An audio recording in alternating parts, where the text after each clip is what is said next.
నమస్తే తెలంగాణ దినపత్రిక చూసినట్లయితే మనకు ముందుగా కనిపిస్తున్నటువంటి మెయిన్ హెడ్లైన్స్ అయితే ఇక్కడ మనం చూడొచ్చు. లష్కరే మోస్ట్ వాంటెడ్ ఉగ్రవాది హతం, ఏఆర్ రెహమాన్కు స్వల్ప అస్వస్థత, మంగళూరులో 75 కోట్ల డ్రగ్స్ పట్టివేత, అమెరికాలో టోర్నడోలు 35 మంది మృతి, చంద్రయాన్ 5కి కేంద్రం గ్రీన్ సిగ్నల్.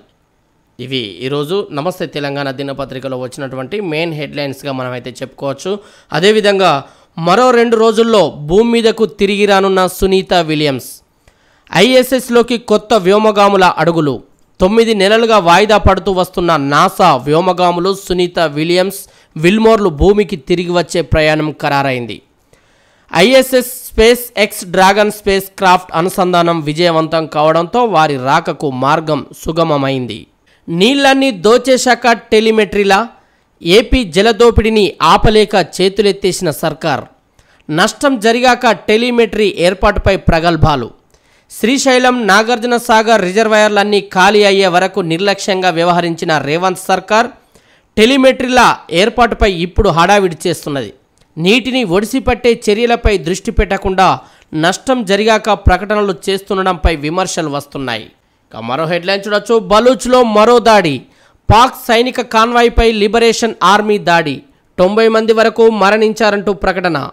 రైలు హైజాక్ ఘటన మరిచిపోకముందే పాకిస్తాన్లో బలూచ్ లిబరేషన్ ఆర్మీ మరో దాడికి పాల్పడింది. మిలిటరీ కాన్వాయ్పై దాడి జరిపింది. 90 మంది సైనికులు మరణించారని బిఎల్ఏ ప్రకటించగా 5 చనిపోయినట్టు స్థానిక మీడియా పేర్కొన్నది. మరో హెడ్లైన్ ఈరోజు నమస్తే తెలంగాణ దినపత్రికలో చూడొచ్చు. బూతుపిత అబద్ధాల మోత, రేవంత్ రెడ్డి బొంకుల్ని చీల్చి చెండాడిన హరీష్ రావు, డాక్యుమెంట్లు ఆధారాలతో సీఎంకు స్ట్రాంగ్ కౌంటర్, డాటా లేకనే సీఎం డర్టీ డైవర్షన్. రేవంత్, నేను కేటీఆర్ ఇద్దరం పోటీ పడతాం, శనేశ్వరుడిలాగా ఈ రాష్ట్రానికి పట్టిన నీ పీడను తొలగించడానికి, నిన్ను దించడానికి పోటీ పడతాం, పదవుల కోసం పోటీ పడం, రాష్ట్ర ప్రయోజనాలకు రాష్ట్ర ప్రజలకు న్యాయం చేయడం కోసం, మేలు జరగడం కోసం ప్రజలకు నువ్విచ్చిన 6 గ్యారెంటీలు అమలు చేయించేదాకా పోటీ పడతాం, నీ ముక్కు పిండి మహాలక్ష్మి కింద మహిళలకు 2500 ఇప్పించేదాకా నీ వెంట పడతాం, రైతు రుణమాఫీ పూర్తయ్యేదాకా వెంట పడతాం, రైతులకు 15,000 రైతు బంధు డబ్బులు పడేదాకా పోటీ పడి నీ వెంట పడతాం. కేంద్రాన్ని ఎవరైనా ఏం కోరుతారు? రాష్ట్రానికి ఓ జాతీయ ప్రాజెక్టు స్పెషల్ ప్యాకేజీనో ఇవ్వాలని కోరుతారు, బడ్జెట్లో కేటాయింపులు పెంచాలని కోరుతారు, రైల్వే లైన్లు కోరుతారు, నిధులు కోరుతారు. కానీ అందగత్తెల పోటీలకు సహకరించాలని కేంద్రాన్ని కోరిండు రేవంత్ రెడ్డి. ఇక్కడ హరీష్ రావు పంచ్ హిట్టింగ్స్ మనం చూసినట్లయితే, బూతుపిత రేవంత్, తెలంగాణ జాతిపిత కేసీఆర్, అడ్డమైన భాషకు అడ్డగోలు అబద్ధాలకు ఆద్యుడు రేవంతే. మేము డాటాను నమ్ముకుంటే ఆయన డట్టీని నమ్ముకున్నాడు. బూతులు మాట్లాడందే ఆయనకు బువ్వ నోట్లోకి పోదు కావచ్చు. అందాల పోటీల్లాగా తిట్ల పోటీలు పెడితే రేవంత్ రెడ్డికే ఫస్ట్ ప్రైజు. నువ్వు రాహుల్ సెక్యూరిటీ లేకుండా అశోక్ నగర్కు రండి, నిరుద్యోగులు మీ వీపులు సాఫ్ చేస్తారు. 100 ఎలుకలను తిన్న పిల్లి శాకాహారి అన్నట్టున్నది రేవంత్ వ్యవహారం. ఇక కృష్ణా నీళ్లను కేసీఆర్ ఆంధ్రప్రదేశ్కు రాసిచ్చిండట. రేవంత్ నోటికేమన్నా అద్దుపద్దున్నదా? కాజీపేట కోచ్ ఫ్యాక్టరీకి జూలైలో శంకుస్థాపన జరిగితే డిసెంబర్లో సీఎం అయిన రేవంత్ నేనే తెచ్చినా అంటున్నాడు. నవ్వాలనా ఏడవాలనా? నేను కేటీఆర్ పదవుల కోసం కాదు, ప్రజల కోసం, ప్రగతి కోసం పోటీ పడతాం. మాలో మాకు తగువ పెట్టే దింపుడుగల్లం ఆశలను వదులుకో రేవంత్. బీఆర్ఎస్లో అందరిది ఒకే మాట, ఒకే బాట, మేం కేసీఆర్ సైనికులం. 1000 ఎలుకలు తిన్న పిల్లి తీర్థయాత్రకు పోయిందట. రేవంత్ రెడ్డి తీరు అలా ఉన్నది. ఆయన సర్కార్ కాంగ్రెస్ చేసిన పాపాలను కేసీఆర్పై నెట్టేందుకు దుర్మార్గంగా ప్రయత్నిస్తున్నారు రేవంత్. ప్రతిపక్షంలో ఉన్నప్పుడు అబద్ధాలు చెప్పి అధికారంలోకి వచ్చినావు, ఇప్పుడు అవే అబద్ధాలతో పాలన సాగిస్తున్నావన్న హరీష్ రావు.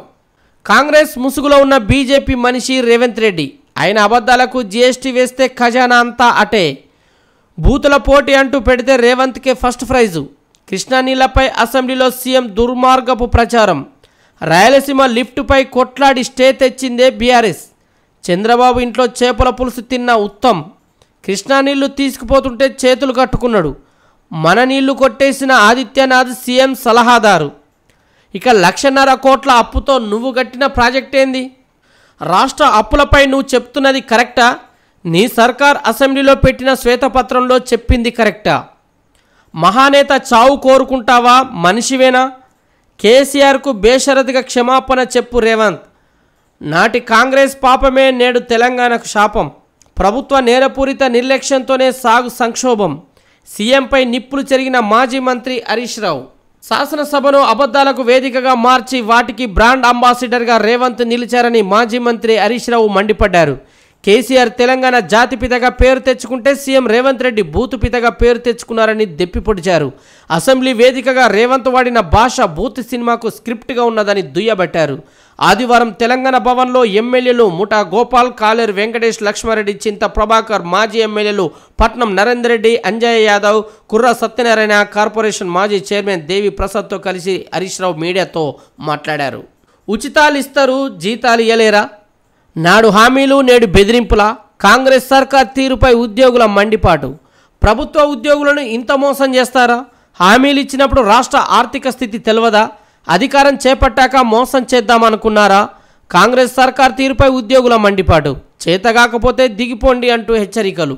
ఉద్యోగులు డిఏలు, పిఆర్సీలు అడగొద్దా? సీఎం రేవంత్ వ్యాఖ్యలపై పెన్షనర్ల జేఏసీ ఆగ్రహం. ప్రతి నెల 1వ తేదీన జీతాలు ఇవ్వడానికే తల ప్రాణం తోకకొస్తున్నది. జీతాలు తీసుకొని సేవ చేయండి, అదనంగా ఏం కోరికలు కోరకండి, అమ్మి పెడదామన్నా మా దగ్గర ఏం లేదన్నారు రేవంత్. ఇక 2 గంటలు ఎక్కువ పని చేస్తే మరో 2 ఉచితాలు పెంచుతారే తప్ప మమ్మల్ని రేవులో ముంచబోరన్న గ్యారెంటీలు ఉన్నదా? 6 గ్యారెంటీలు ఇస్తారనుకున్నామే కానీ 6 డిఏలు పెండింగ్లో పెడతారనుకోలేదు. ప్రజాపాలన అంటే ఉద్యోగులను ముంచడమా? ఏరికోరి తెచ్చుకున్న మొగుడు ఎగిరెగిరి తనినట్టున్నది. మేము కోరికలు కాదు హక్కులు అడుగుతున్నాం. రేవంత్ వ్యాఖ్యలపై ఉద్యోగుల అంతర్మదనం. ఇక అప్పు చేసి తినే పప్పు కూడుతో రాష్ట్రానికి ముప్పు. రైతులకు 2 లక్షల రుణమాఫీ చేయలేకపోయా. స్టేషన్ గన్పూర్ సభలో సీఎం రేవంత్ రెడ్డి. ఈ ఏడాది టార్గెట్ 1,50,000 కోట్ల అప్పు. బడ్జెట్ రుణాలు సుమారు 80,000 కోట్లు. 40,000 కోట్ల బడ్జెటేతర రుణాలు తీసుకునే ప్లాన్. భూముల తనఖాతో మరో 30,000 కోట్లు సమీకరించేందుకు రేవంత్ సర్కార్ ప్రణాళికలు. టన్ను ఇసుక 1,800, సన్న రకానికి ధర ఖరారు. దొడ్డు ఇసుక 1,600. భారీగా ధర పెంచిన ప్రభుత్వం. రవాణా ఖర్చు వినియోగదారుదే. హైదరాబాదులో 3 చోట్ల బజార్లు. గన్పూర్లో సీఎంకు నిరసన సెగ. జనగామ జిల్లా స్టేషన్ గన్పూర్లో ఆదివారం జరిగిన బహిరంగ సభలో రేవంత్కు నిరసన తెలిపిన మహిళా కళాకారులను ఈడ్చుకుపోతున్న పోలీసులు ఇక్కడ చిత్రంలో చూడొచ్చు. కుల కమిటీలో ఫ్రెంచ్ ఆర్థికవేత్త, నిపుణుల కమిటీలో చోటు. ప్రభుత్వ ఉద్దేశం ఏంటని ప్రశ్నిస్తున్న కుల సంఘాలు. ఇక పంట భూములపై మరో పిడుగు. రంగారెడ్డి జిల్లాలో 821 ఎకరాల భూసేకరణకు సిద్ధం. రైతుల అభ్యంతరాలను పట్టించుకోకుండా నోటిఫికేషన్. జాబితాలో 113 ఎకరాల అసైన్డ్ భూదాన్ భూములు. మొండి గౌరెల్లి పారిశ్రామిక వాడ కోసమేనన్న ప్రభుత్వం. కాంగ్రెస్ సర్కార్ పచ్చటి పంట పొలాల్లో మరోసారి పారిశ్రామిక చిచ్చు పెట్టేందుకు ప్రయత్నిస్తుందని విమర్శలు ఎదుర్కొంటున్నది. రంగారెడ్డి జిల్లా మొండి గౌరెల్లి గ్రామంలో పారిశ్రామిక వాడ కోసం అంటూ భూమి సేకరించేందుకు సర్కార్ ఆదివారం నోటిఫికేషన్ విడుదల చేసింది. ఇవి ఈరోజు నమస్తే తెలంగాణ దినపత్రికలో వచ్చినటువంటి మెయిన్ హెడ్లైన్స్. సాక్షి దినపత్రిక చూసినట్లయితే మనకు ముందుగా కనిపిస్తున్నటువంటి మెయిన్ హెడ్లైన్ ఇక్కడ చూడొచ్చు.